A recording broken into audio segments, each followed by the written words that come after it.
The UNC Pembroke men's basketball team lost in the opening round of the NCAA tournament, falling 100-85 to Limestone in the Southeast Regional last weekend.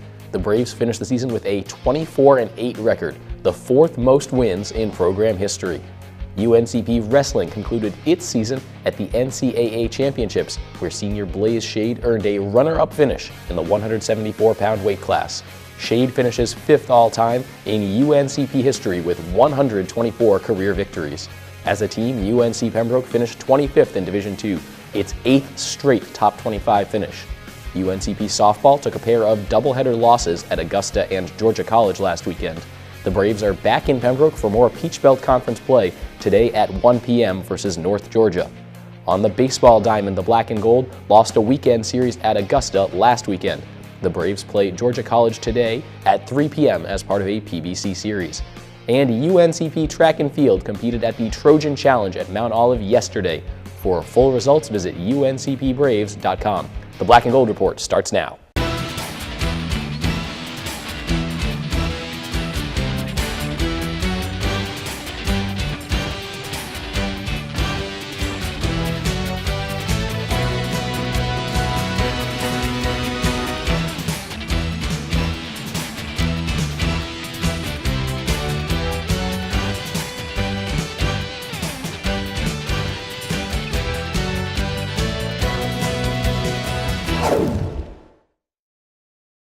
Welcome to another episode of the Black and Gold Report presented by Pepsi, a show all about UNC Pembroke athletics. I'm Cameron Songer. Today we talk to Adam Hardin, Executive Director of the Braves Club. We'll also wrap up the women's basketball season with Coach John Haskins and much more. Let's get started. I'm joined now by Adam Hardin. Thanks for being here. Thanks for having me again, Cam.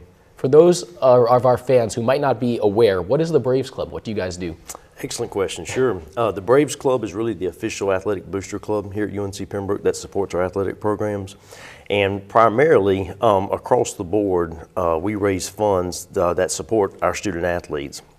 All of the funds we raise in a fiscal year, those funds are basically transferred to the Braves Club General Scholarship Fund, and then they support all of our sports, as I said. Now, this is achieved, really, the interesting part is in a numerous amount of ways, but just to really name a few.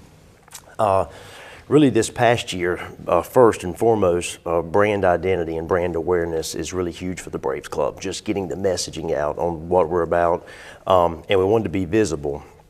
We achieved this really, and we're really successful at achieving it both on campus events, and then also spreading it community-wide at community events.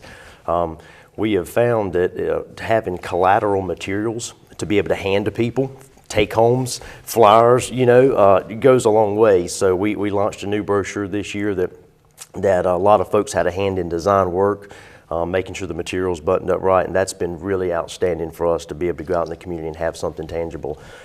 Second thing, direct mail and also phone. Not necessarily phone-a-thons. We used to do phone-a-thons. We've kind of gotten away from phone-a-thons, but we have we try to reach people a lot through the phone. Might be considered old-fashioned, in today's high-tech world, but trust me, we're on social media as well. And last but not least, and probably my favorite thing about the Braves Club is the personal visits. I think the best way to reach folks, Cam, is going out, meeting them face-to-face, being able to talk about our mission, being able to really vet what we do, what we're about, and be able to have that face-to-face interaction with them.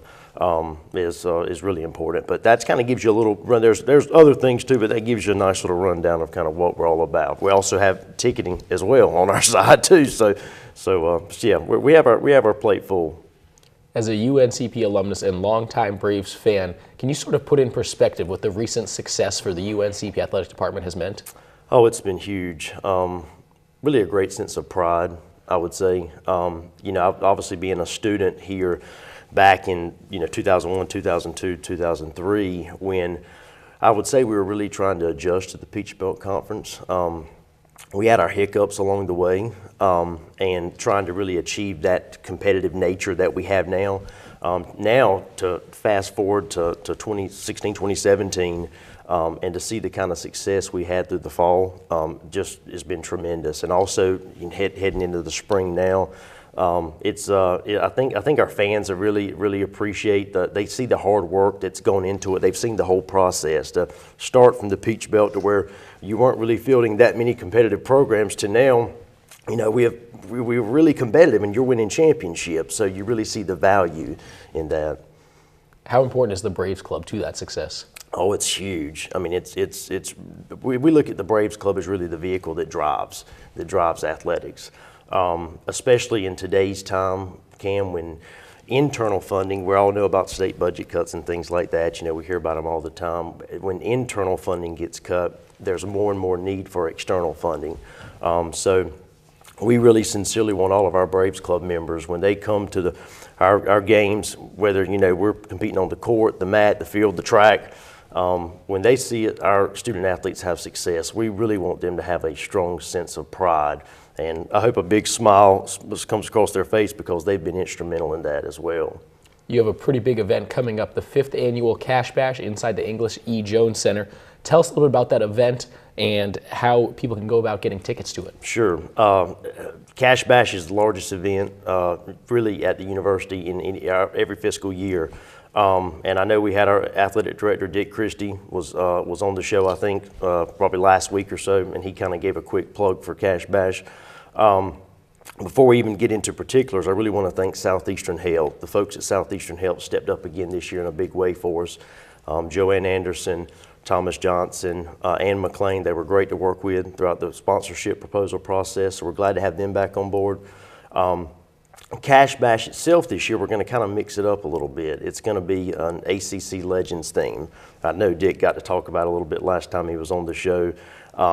We do have Bobby Crimmins, former Georgia Tech coach, confirmed. Great personality, great guy. Les Robinson, former NC State coach, former AD as well. And then we just confirmed Eric Montross. People remember Eric from his time with UNC in the 1993 championship run for Carolina. Great guy, great personality, dynamic individual. Really excited about having him on board as well. And then we also have the possibility for maybe an additional ACC guest. We might have something a little surprise in store. So hope folks will definitely get tickets. Tickets start as low as $125, and then we've got 2 tiers of tables that are available for purchase as well. But you can purchase tickets directly through our office at 910-775-4339. But should be a great event. We're going to have a roundtable discussion. Hope a lot of folks will turn out. We need to take our first time out, but we'll be back with more Black and Gold Report right after this.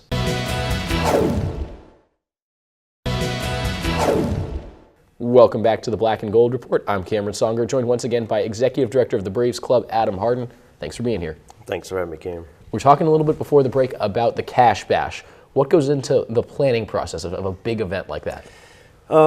We always joke around the office and say you start planning for the next Cash Bash the day after. So this Cash Bash being Thursday, April 20th, we'll probably start Friday, April 21st with next year's Cash Bash, Cam, to be quite honest with you. But a lot goes into it. Really the meat and potatoes, if you will, start about 4 to 5 months out. We have to obviously secure the talents. That's the first thing you want to try to do, secure the talents. And then, like I mentioned, with Southeastern Health being back this year, we're so thankful to have them back. You start conversations with them, making sure you've got your title sponsors lined up. Also this year, with silent and live auction, you know, we have exclusive silent and live auction items. So I don't think a lot of our fans probably understand exactly what goes into securing those items. It's not just as easy as picking up the phone and saying, hey, you know, Panther, send us this. You know, you have to, there's a whole process to go through. So that really is a time-consuming process as well. Then once you get the talents and all lined up, you've got to go into the promotional period. You've got to start getting, you know, the media outlets that need to know exactly what you're doing, and then you go into your sales piece. We just actually launched our sales this past week, so this is perfect timing for me being on the show now and being able to plug Cash Bash. But Cam, a lot goes into it, and really it makes me have such a point of pride for me personally, because it's one event where athletics and advancement really both come together for a great night. I mean, 100% of the proceeds raised for this event go back into our student athlete scholarships, which is Monday through Sunday, 365 days a year, what we're about with the Braves Club. So it's a great event, and like I said, just to piggyback off what we were saying, really want people to go ahead and start purchasing tickets and call us directly. I mean, I think it's going to be a really exciting night. We also, for our folks that are over 21 years of age, we will have an open bar, beer, wine, and liquor, and a catered meal. So it's a great value event, and bring plenty of money to spend because we're going to have some great items for auction. So it's inside the English E. Jones Center, which sort of gets transformed a little bit for the big event. Sure. What can fans expect to see and experience once they're there? Oh, great question. Well, first of all, when you come in, live auction will open up about 30 minutes prior to the actual start. So around 5:30, just like we did last year, we'll probably go ahead and open up our I said live auction, I meant silent auction. So silent auction will be opened up. Going with the ACC Legends theme this year, I think it's going to be really exciting for our fan base to see it's going to be a little different. We've generally always had one speaker. And we've been so blessed. Brad Allen spoke before, Newey Scruggs, Dick even spoke one year, and that was a great format for us, but we felt like it was time for a little change. So going with the ACC Legends theme, having these three individuals, like I said, Cam, there might be an additional surprise guest, but having those three individuals on stage, kind of sit down in a round table format. We're going to try to get them to tell some old stories and things like that. I think it'll be really great for our fans, and it's going to be a little interactive period as well. So I think they're going to have a really great time at this Cash Bash, and as far as we're concerned, it can't get here fast enough, So. If our viewers at home aren't members of the Braves Club and would like more information, how would they go about getting that information? Oh, great question. If you want to know more information about the Braves Club, probably the quickest way to access is through our website, uncpbraves.com. When you click on the website, there's a Braves Club tab, which thanks to Todd Anderson and some of the folks back in athletics, we've got fixed up now. But there's an About link. You can just find out about the Braves Club, the mission we support, like I said, which is providing funds for student-athlete scholarships. Also, our brochure, there's a PDF of the brochure. You can pull that up. You can download that. You can also, really hot button here, you can donate directly through that link as well. And then you'll also see, I apologize, I didn't mention it before, but all of our Braves Club members and supporters, based on what level you're giving at, you receive a certain amount of member benefits. So a lot of times we get those questions too, and that's a quick little tool to be able to access exactly, okay, I'm giving it this level, what am I supposed to be getting? And they'll keep you honest on it, so. Adam Hardin, Executive Director of the Braves Club, thank you so much for your time. Thank you, Cam. We need to take another break. Stay tuned to the Black and Gold Report. We'll be right back.